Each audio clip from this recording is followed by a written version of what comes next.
Staff reporter মুক্তাদির হোসেন, গাজীপুর কালীগঞ্জ থেকে। জাতীয় সংসদ নির্বাচন ও গণভোট উপলক্ষে পেশাজীবী ও সাধারণ জনগণের সাথে মতবিনিময় সভা অনুষ্ঠিত হয়েছে।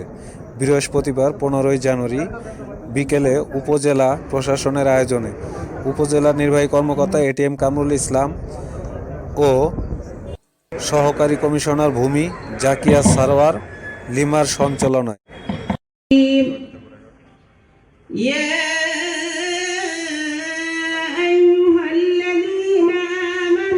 আল্লাহ তাআলা তোমাদের আচরণ সংশোধন করে দিবেন। নাম্বার 2, লোকেরা যারা আত্মায় নত নম্র, কারণ স্বর্গ দয়াবান তারা ধন্য, কারণ তারা দয়া পাবে। আজকের এই মত বিনিময়ের সময় আমাদের মাঝে প্রধান অতিথি হিসেবে উপস্থিত আছেন। সেটি হলো যে রাজনৈতিক দলগুলো এর অর্থ হলো আমার অধিকার রয়েছে, আমি হাতে ভোট দিতে পারি, ইচ্ছা করলে নাতেও ভোট দিতে পারি।